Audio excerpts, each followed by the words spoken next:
창세기 6장 1절에서 8절. 오늘 본문은 인간의 타락과 하나님의 심판이 시작되는 내용입니다. 6장부터 9장까지에서는 창조 이후 가장 큰 사건이며 인간 역사에 있어서 대변역의 사건인 노아 대홍수 사건에 관해 이야기하고 있습니다. 그 중에서도 본문은 노아 대홍수 사건이 일어나게 된 직접적인 원인을 다루고 있습니다. 즉 인류의 급속한 증가와 더불어 죄악이 온 땅에 만연하여지고 그로 인해 온 인류가 타락한 사실을 보여주고 있는 것입니다. 일찍이 하나님을 떠나간 가인의 후예들은 말할 것도 없고 초기 경건했던 셋의 후손들까지 점차 가인의 후손들과 연합함으로써 온 세상이 죄악으로 만연하게 되었습니다. 그리고 이로 인하여 하나님께서는 인간을 지으신 것을 한탄하시며 물로 인류를 심판하기로 작정하신 것입니다. 그러면 성경 저자는 본문을 통해 독자들에게 어떤 메시지를 주고자 하는 것일까요? 6장 1절에서 2절, 사람이 땅 위에 번성하기 시작할 때에 그들에게서 딸들이 나니 하나님의 아들들이 사람의 딸들의 아름다움을 보고 자기들이 좋아하는 모든 여자를 아내로 삼는지라. 하나님이 1장 28절에서 생육하고 번성하여 땅에 충만하라고 말씀하신 것이 성취되었다는 것을 본문에서 알 수 있습니다. 시작할 에 해당하는 헤엘이 사역형이라는 사실에서 보면 이는 인간 스스로의 힘으로 번성하기 시작한 것이 아니라 외부적인 힘에 의해 번성하게 되었음을 본문은 말하고 있습니다. 즉 하나님의 은혜로 인간들이 번성하기 시작했다는 것입니다. 본문에서 아들에 대한 언급이 없고 딸들의 출생만 언급된 것은 결코 여자가 남자에 비해 급속히 늘어났음을 의미하는 것이 아니라 단지 이는 이후에 여자들로 인하여 어떤 결정적인 문제가 생겨날 것을 암시하는 역할을 합니다. 즉 여자들이 육적인 아름다움만을 추구하고 믿음의 계보를 지니고 있는 남자들이 이에 미혹됨으로 인하여 이 세상이 급속히 타락하게 될 것을 미리 암시하는 것입니다. 본문에서 하나님의 아들이 누구를 가리키는지에 대하여는 여러 견해가 있습니다. 먼저 이를 지체 높은 집의 자녀들로 보는 유대 랍비들의 견해가 있습니다. 이는 하나님으로 번역된 엘로힘이 때로 재판장으로 번역되기도 하며 왕들을 가리키기도 한다는 점을 염두에 둔 것 같습니다. 다음은 하나님의 천사로 보는 견해가 있습니다. 이는 성경 가운데 하나님의 아들이 천사를 나타내는 경우가 있다는 욥기 1장 6절 사실에 근거한 것입니다. 마지막을 경건한 셋의 후손을 가리킨다는 견해가 있습니다. 이러한 사실은 경건한 자들을 하나님의 자녀 혹은 하나님의 아들로 부른 사례가 성경에서 많이 발견된다는 점에서 가장 설득력이 있다고 합니다. 그리고 셋이 태어났을 때 그 아버지 아담이 하나님이 내게 주셨다라고 고백한 점에서도 셋의 후손들이 하나님의 아들들이라고 불린 근거를 발견할 수 있다는 것입니다. 그러면 본문에서 말하는 사람의 딸들은 가인 계통의 불경건한 자들의 딸들로 이해할 수 있을 것입니다.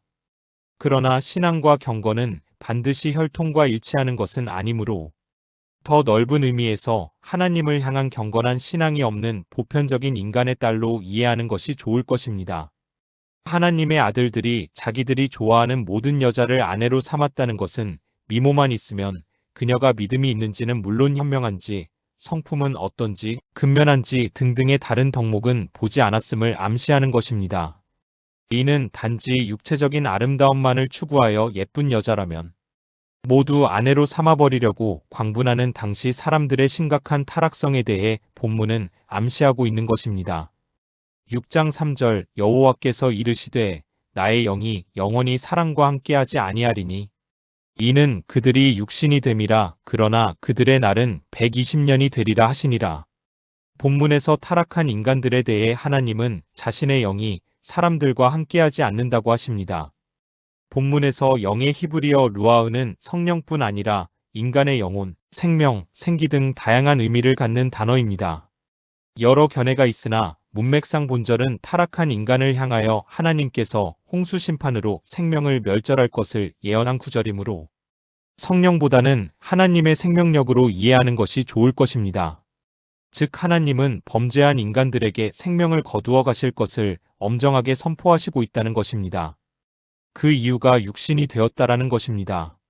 이는 하나님의 형상대로 창조되어 영혼을 지니게 된 인간이 하나님과 친밀하게 교류하며 하나님의 뜻을 이루는 삶을 사는 것이 아니라 육체의 정욕에 따라서 범죄하며 살고 있음을 상징적으로 나타내고 있는 것입니다. 그리고 본문에서 말하는 그들의 날은 120년이 된다는 뜻은 인간 수명의 기간을 말하는 것이 아니라 인류에게 심판을 120년간 유보해 주셨다는 의미입니다. 이는 홍수 후의 계보에서도 120세가 넘는 자들이 여전히 소개되고 있는 것을 볼 때에 본문이 인간의 수명을 얘기하는 것이 아님을 확인할 수 있습니다. 이는 하나님이 회개할 기회를 주셨다고 저자는 말하고 있는 것입니다. 다시 말하면 하나님은 자비와 은혜의 하나님이라고 독자들에게 강조하고 있는 것입니다. 6장 4절 당시의 땅에는 네피림이 있었고 그 후에도 하나님의 아들들이 사람의 딸들에게로 들어와 자식을 낳았으니 그들은 용사라 고대의 명성이 있는 사람들이었더라. 본문은 하나님의 아들들이 사람의 딸들을 취하여 자식을 낳을 그 당시와 그 이후에도 땅에 네피림이 있었다는 것을 말하고 있는 것입니다. 본문의 뉘앙스를 볼 때 네피림은 하나님의 아들과 사람들의 딸들 사이에서 태어난 자들이 아님을 알 수 있습니다. 왜냐하면 그들이 그러한 정욕적인 일을 하고 있을 당시에도 네피림이 있었다고 본문은 말하고 있기 때문입니다. 네피림이 무엇을 의미하는지에 대해서 많은 견해가 있다고 합니다. 그런데 본문을 자세히 보면 본문은 첫 독자들을 위해 네피림에 대해서 좀 더 자세한 설명을 해주고 있음을 알게 됩니다. 이는 첫 독자들도 네피림에 대해서 모르고 있었다는 사실을 암시해 주는 것입니다. 네피림을 나타내는 원어적인 뜻은 강하다, 뛰어나다, 견고하다, 교만하다의 뜻을 지닌 까바르에서 유래한 말로서 이로 보건대 네피림은 힘이 세고 머리가 뛰어나서 다른 사람들을 지도할 위치에 있었던 자를 가리킴을 알 수 있습니다. 따라서 70인역이나 라틴어 성경인 볼가타역에서 번역한 거인으로 이해하는 좋을 것입니다. 이들이 명성이 있었다고 표현한 것은 좋은 뜻이라기보다는 강한 힘과 뛰어난 능력으로 재산을 모으고 사람들을 거느림으로 사람들에게 공포감을 주던 자들이었을 것입니다. 이는 이들이 하나님의 아들들과 사람 딸들의 정욕적인 죄악의 행위와 함께 소개되어 있다는 사실을 볼 때 확실히 육체를 따라 사는 자의 전형적인 모습을 보여주는 자들이었다고 할 수 있습니다. 즉 하나님만 바라보고 의지하는 자들이 아니라 자신들의 힘과 능력을 의지하는 자들이라고 본문은 말하고 있는 것입니다. 이런 이들을 보고 하나님은 한탄하신다고 본문은 말합니다. 6장 5절에서 7절 여호와께서 사람의 죄악이 세상에 가득함과 항상 악할 뿐임을 보시고 땅 위에 사람 지으셨음을 한탄하사 마음에 근심하시고내가 그것들을 지었음을 한탄함이라 하시니라. 본문은 홍수 이전이 세상에는 하나님의 심판 경고가 있었음에도 불구하고 도덕적으로 조금도 개선되지 않고 외부적인 범죄와 부조리뿐 아니라 각 개인의 심정 속에 온갖 악함이 범람하는 등 사회가 온통 부패하였음을 암시하고 있습니다. 또한 이들이 저지른 죄악은 우발적으로 저지를 뿐 아니라 세밀하게 계획을 세워 악한 일을 도모했음을 알 수 있습니다. 본문은 이 모든 것은 결국 선악을 알게 된 인간이 지니는 필연적 결과라고 말하고 있는 것입니다. 선한 것을 선하게 볼 수 있는 분은 하나님 한 분이셨지만 1장 4절 인간은 하나님께서 지니신 선을 판단하는 능력을 스스로 가져보려 했으며 그 결과 지니게 된 눈은 오히려 하나님의 선을 보지 못하고 선에서 악을 가려내어 그것을 추구하는 자기중심적인 죄악된 세계에 머무르게 된 것입니다. 이에 하나님은 자신이 창조한 모든 것을 지면에서 쓸어버리고 결심하시지만 노아는 제외하십니다. 6장 8절 그러나 노아는 여호와께 은혜를 입었더라. 본문은 노아가 홍수 심판에서 구원받을 수 있었던 이유에 관해 설명하고 있습니다. 노아는 하나님의 은혜로 구원을 받았다는 것입니다. 그러면 노아도 범죄한 다른 사람들처럼 죄악을 저질렀어도 하나님의 은혜로 구원을 받았을까요? 그렇지는 않았을 것입니다. 노아가 하나님의 은혜를 받았다는 것은 하나님과의 관계를 계속 유지할 수 있었다는 것입니다. 따라서 노아가 타락하고 부패한 세태 속에서도 여호와 신앙을 갖고 의로운 삶을 살아갈 수 있었을 것입니다. 이것이 성경 저자가 말하고 싶은 하나님의 은혜일 것입니다.